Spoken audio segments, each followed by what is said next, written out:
덴버시 현장로교회 성도 여러분 반갑습니다. 4월 21일 화요일입니다. 오늘 함께 묵상할 하나님의 말씀은 역대상 23장 1절로 32절 말씀입니다.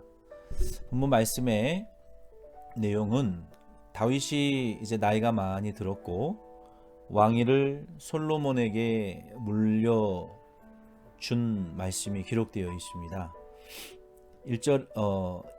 1절에 그 왕위를 물려준 말씀이 기록되어 있고요. 2절로 24절 말씀에 보면은요, 다윗이 솔로몬의 왕위를 도와줄 레위인들의 직분자들을 많이 세운 말씀이 기록되어 있습니다.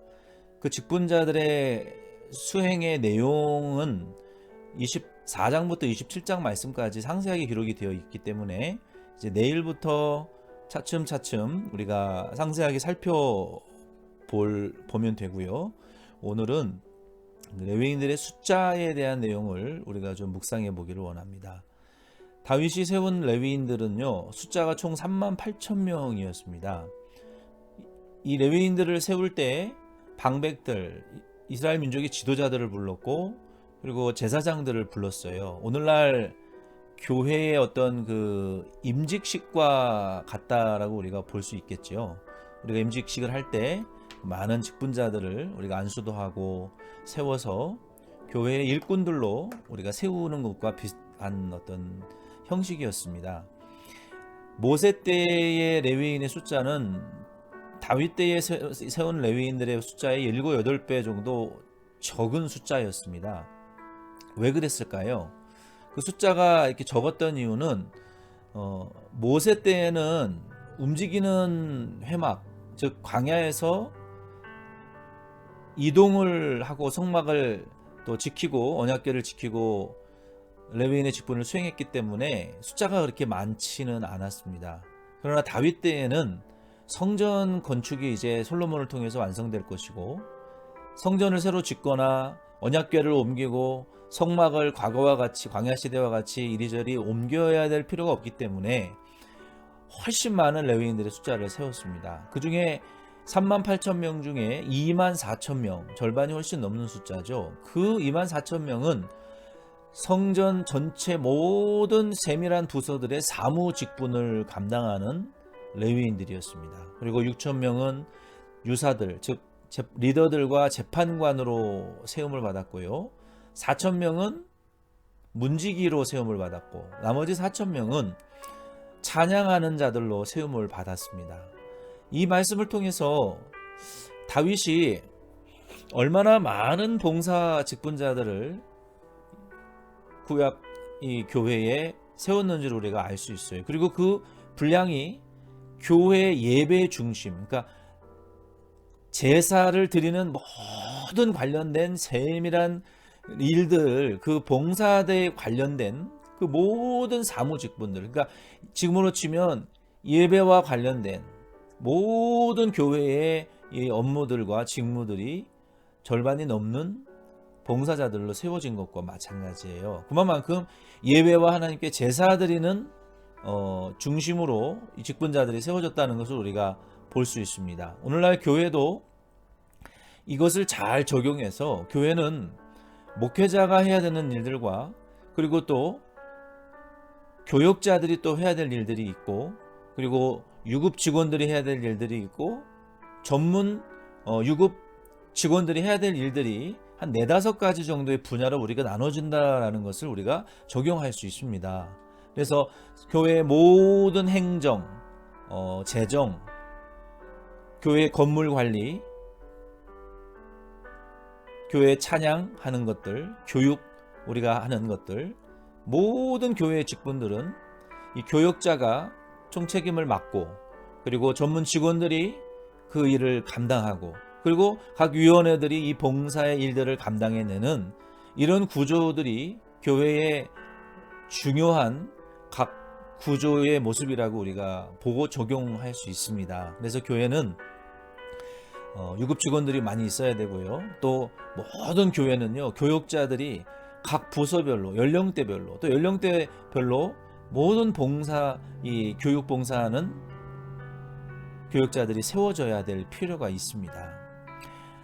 그리고 마지막 세 번째 25절로 32절 말씀의 내용에 보면은요, 다윗은 모세 때보다도 레위인으로 세움받는 자들의 연령의 제한을 10년이나 앞당겼습니다. 다윗 때, 모세 때에는 30대부터 레위인으로 세움을 받을 수 있었는데요, 다윗 때에는 그것을 10년이나 앞당겨 가지고 20세부터 50세까지 30년간 레위인으로 직무를 봉사할 수 있도록 만들었습니다.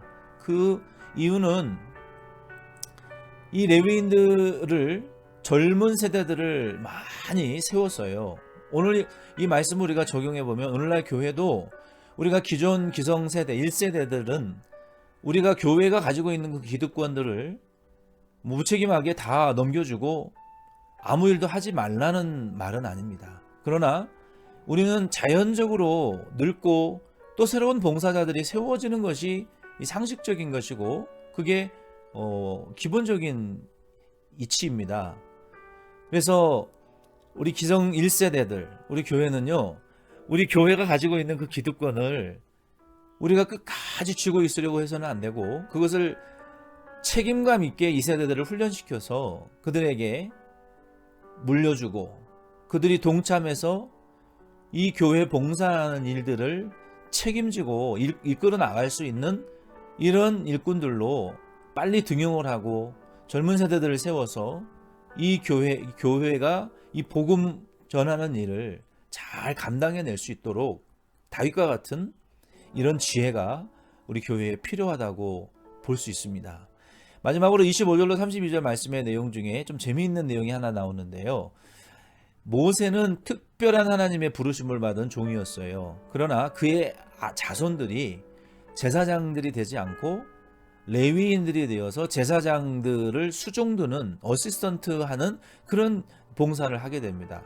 그러나 다른 반면에 아론의 아들들, 모세의 형이죠, 아론의 아들 자손들은요 제사장들이 됩니다. 그래서 직분으로 치면은 레위인들보다는 좀 더 높은 직분을 맡게 되었어요. 우리는 제사장이 됐던 레위인이 됐던 교회는 직분의 높음과 낮음이 질서는 있어야 되겠지만 그 상급의 차이가 있는 것은 아닙니다. 차별이 있는 것은 아니에요. 예수님께서 마태복음 10장 40절로 42절 말씀에 이렇게 말씀하셨습니다. 너희를 영접하는 자는 나를 영접하는 것이요, 나를 영접하는 자는 나를 보내신 이를 영접하는 것이니라. 선지자의 이름으로 선지자를 영접하는 자는 선지자의 상을 받을 것이요, 의인의 이름으로 의인을 영접하는 자는 의인의 상을 받을 것이요, 또 누구든지 제자의 이름으로 이 작은 자 중 하나에게 냉수 한 그릇이라도 주는 자는 내가 진실로 너희에게 이르노니 그 사람이 결단코 상을 잃지 아니하리라 하시니라. 아멘. 무슨 말씀입니까?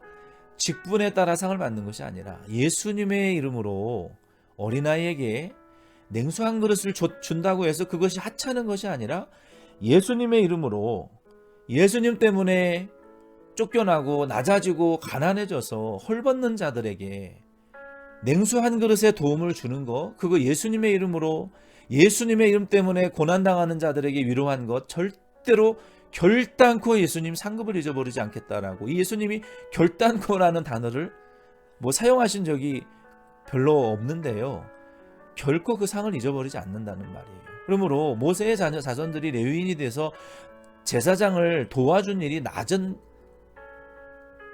것이라고 해서 상급이 없는 것이 아니고, 제사장이 되어서 높은 직분에서 봉사한다고 상급이 큰 것이 아니라 그 위치에 고하에 상관없이 예수님의 이름으로 행해지는 모든 봉사, 물 한 그릇, 냉수 한 그릇, 작은 물병 하나 건넨 것이라도 예수님의 이름으로, 예수님의 안에 있는 어린 속 고난받는 자에게 행해진 모든 행위들은 결단코 상급을 잃어버리지 않게 된다는 거예요.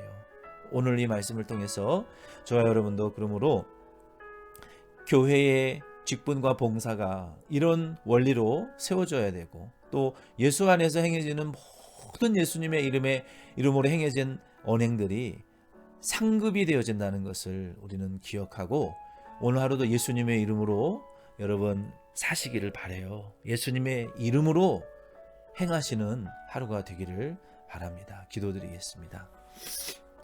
자비하신 하나님 아버지, 오늘 레위 역대상 23장 말씀을 통해서 우리도 예수님의 이름으로 오늘도 살게 하여 주시고 우리의 모든 언행 심사간에 예수님의 이름으로 영광을 돌리고 봉사의 직분을 감당해내는 덴버션 장로교회 성도님들 되게 하여 주시옵소서.